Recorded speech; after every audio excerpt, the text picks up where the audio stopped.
Olá, amigos. Iniciamos agora mais um programa Esclarecimentos Oportunos.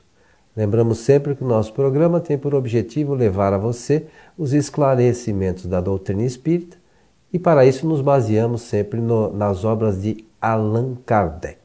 Conosco, como sempre, também seu Milton Filipelli. Sempre presente e disposto para o nosso trabalho aqui em nosso programa. Coelho, nós temos recebido uma quantidade grande de comunicações, Sim, de ouvintes e espectadores, sobretudo na internet, né? claro. E estão agradecendo a maneira como temos conduzido o trabalho no sentido de tornar mais simples e fáceis as explicações doutrinárias. Por isso, agradecer a todos os que nos têm escrito. Às vezes não dá para a gente responder a todos, né? É sempre assim. O volume é muito grande. E desejar que os bons espíritos nos ajudem sempre. Muito bem. Então, como você disse que nós recebemos alguns questionamentos, hoje vamos atender aqui a mais um e-mail que nos foi encaminhado. E o nosso amigo diz o seguinte: assisti ao programa que vocês realizaram falando de inteligência, vontade e pensamento. Pergunto, os nossos pensamentos, então, não são produzidos pelo nosso cérebro? Interessante a pergunta, né, senhor Milton? Pergunta, mas já respondendo. Né? Não são, não. Essa ideia é uma ideia materialista, né? Essa é uma ideia materialista. Os nossos pensamentos são produzidos por conta da ação do espírito. Allan Kardec, ao longo, porque isso não está só numa pergunta e resposta onde ele responde dessa maneira, a gente precisa entender que no desenvolvimento de todo o texto do Livro dos Espíritos, ele vai fazer essas citações que eu vou mencionar. E nas outras obras também. Então não será difícil encontrarmos a letra de Allan Kardec informando que o espírito conta com 3 atributos que são essenciais à sua evolução. Então, quais são eles? A inteligência, a vontade e o pensamento. O espírito. Posso usar da seguinte expressão para facilitar o entendimento de todos. Deus, o Criador, nos concede as ferramentas de trabalho para a nossa evolução. Essas ferramentas são inteligência, vontade e pensamento. Somente isto. É com isto que o espírito vai ordenar a sua vida e as suas existências quando encarnado. Interessante, né? É isso. Por quê? Agora tem que explicar. A inteligência é uma faculdade para o espírito aprender. Ele aprende porque usa essa ferramenta de trabalho, que é a inteligência. E usa do ponto de vista teórico e usa do ponto de vista prático.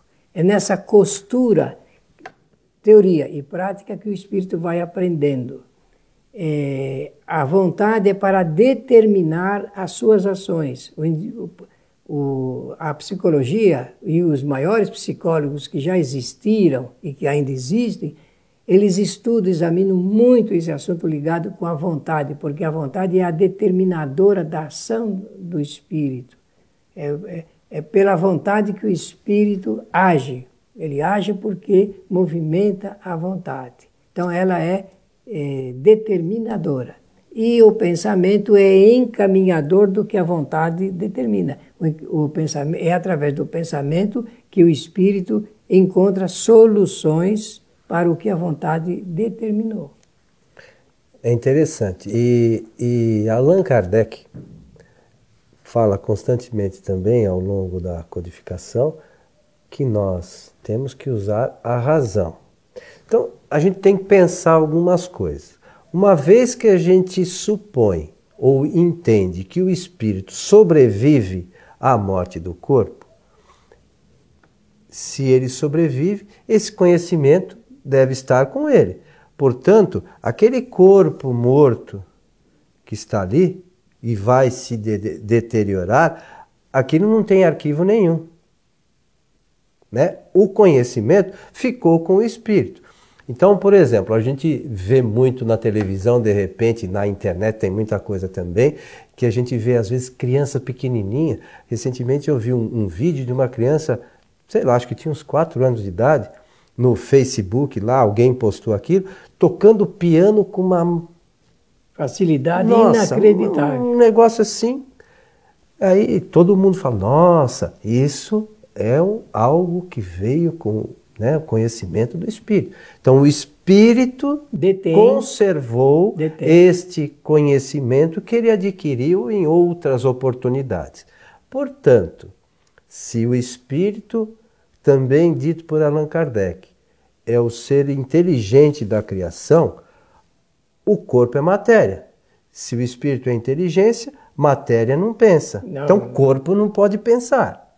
Então no cérebro, agora, é preciso, Coelho, que a gente entenda o que é o espírito encarnado e como ele encarna. Isso é importante.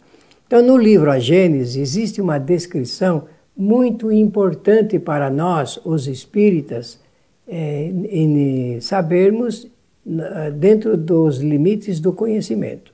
Quando o espírito vai reencarnar, eu não vou entrar no mérito agora da atração magnética, da reencarnação nem nada, mas é um assunto que nós já falamos, poderemos voltar no futuro.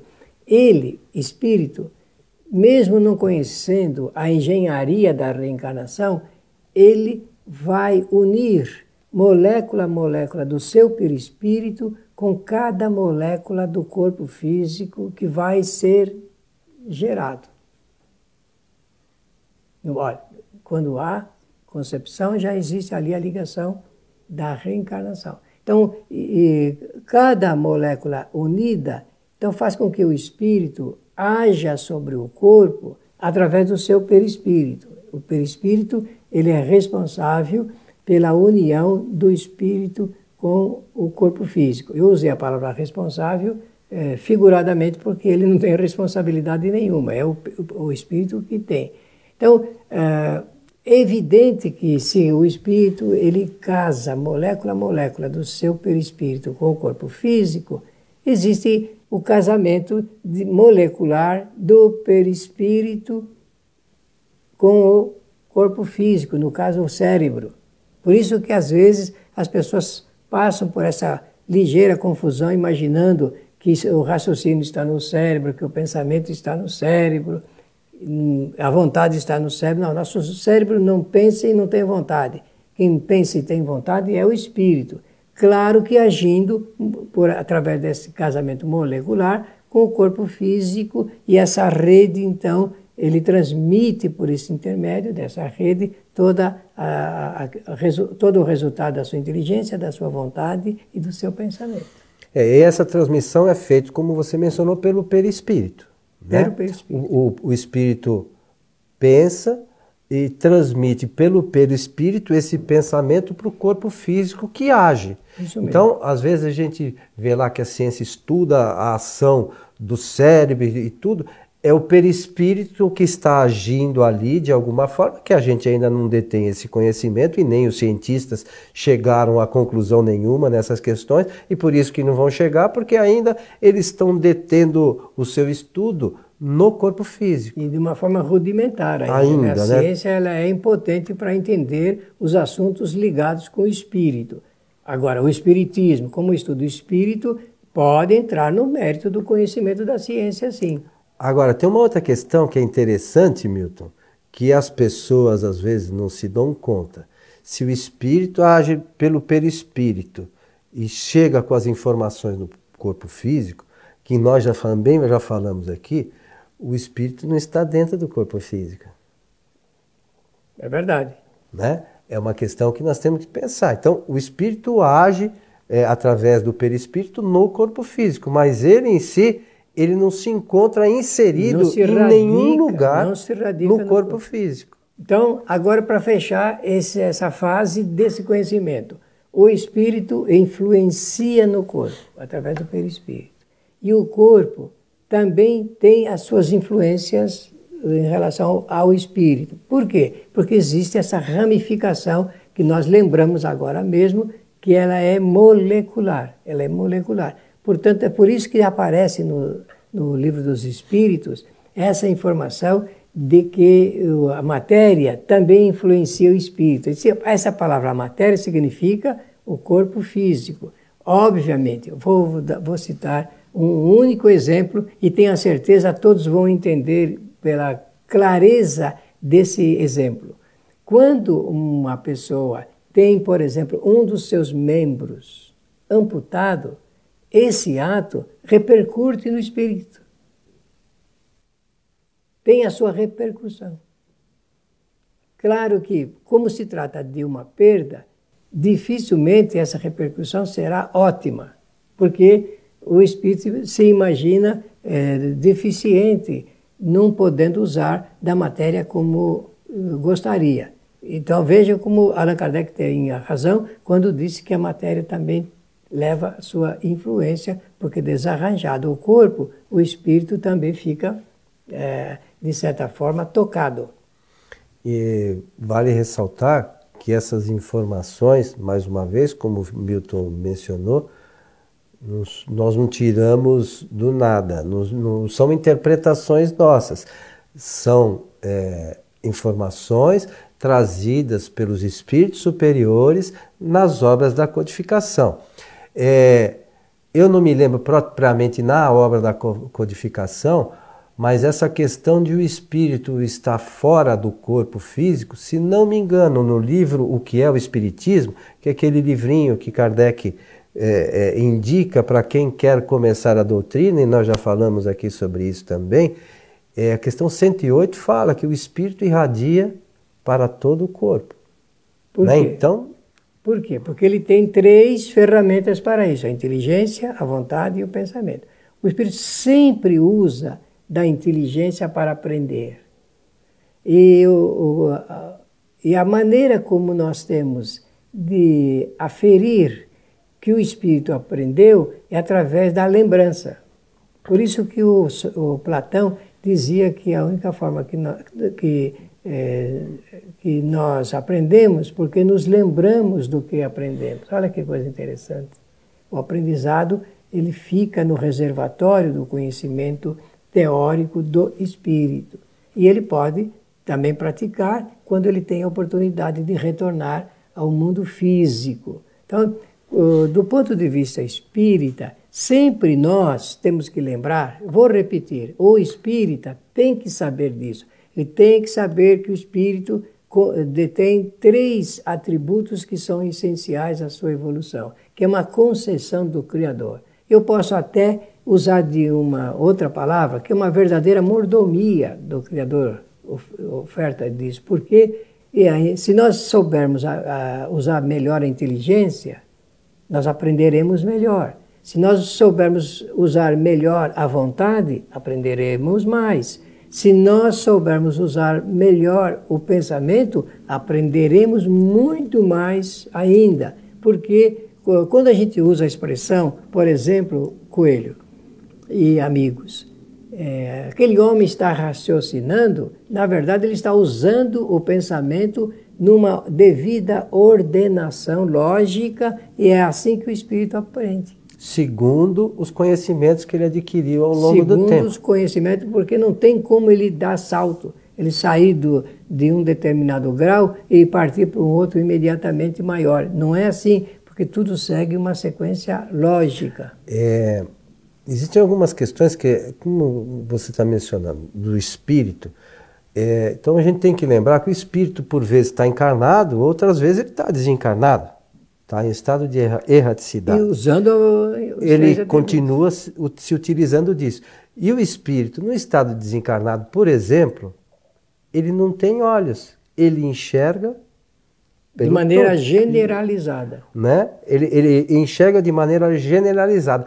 E tem que eu me lembro, tem uma consideração de Kardec, que às vezes o espírito não enxerga se isto é uma prova para ele, é uma dificuldade que ele tem que enfrentar. Mas, de um modo geral, os espíritos enxergam, ouvem e se comunicam né? Isso Sem mesmo. ter os órgãos. É porque quando ele reencarna, ele tem os sentidos canalizados. E quando desencarna, generalizados. Tudo. Mas ele participa de tudo. Ouvem, e decidem, e se misturam conosco.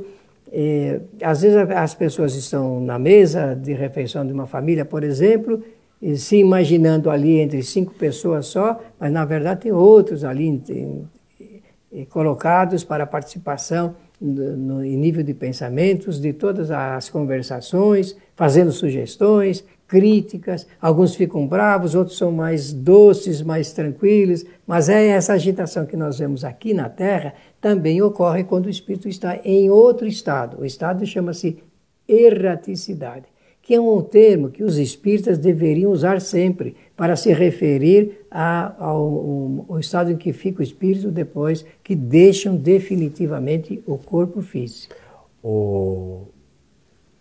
A gente precisa lembrar também por que também os espíritos ficam nesse estado. Porque quando a gente desencarna, né, quando a gente perde o corpo físico, nós não ficamos perfeitos. O espírito, como a gente já falou, o conhecimento que ele detém é aquele.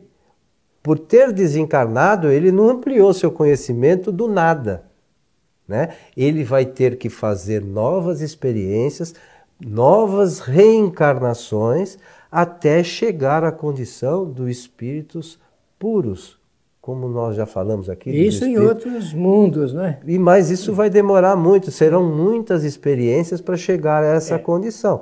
Mas o que é importante que nós nos recordemos e utilizemos a razão, porque todos nós já lemos isso, né? E a gente às vezes esquece que nós no mundo espiritual não seremos perfeitos, infalíveis, nem ninguém é, né?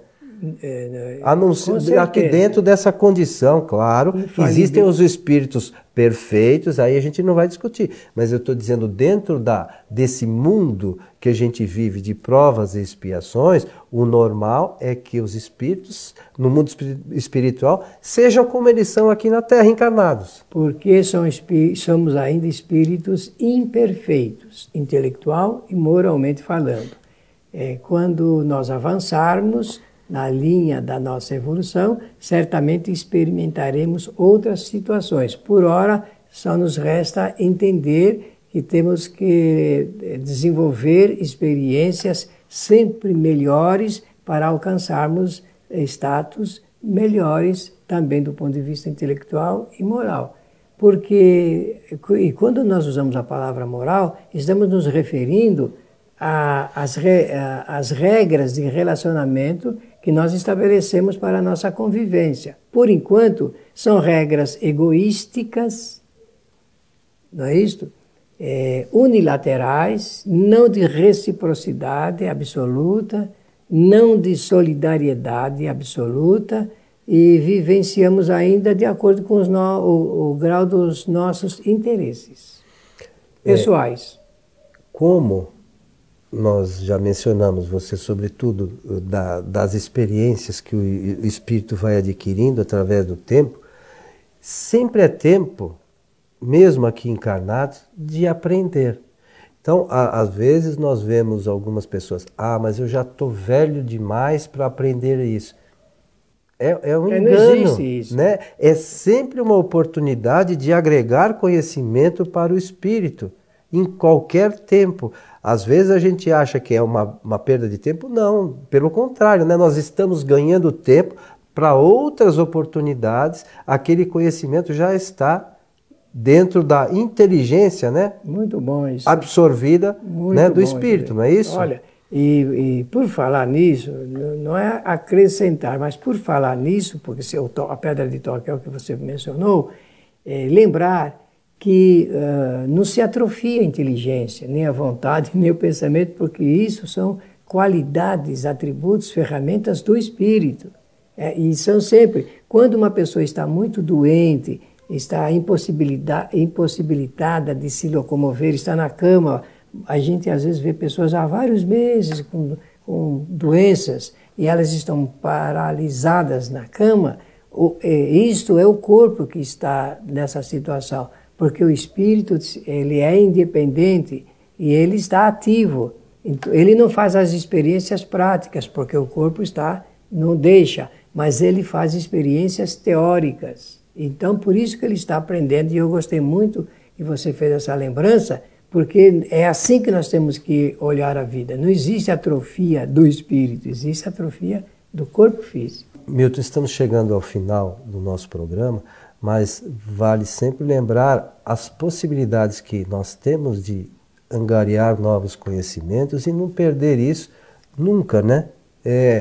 Às vezes é importante que essa situação, por exemplo, que você menciona, de a pessoa estar ali, digamos, encarcerada, né, numa cama ou presa, o espírito está ligado ali a uma condição, mas isso às vezes é escolha do próprio espírito. Mas é consequência disso. Né? Então, a gente não se recorda dos ensinamentos de Kardec, né?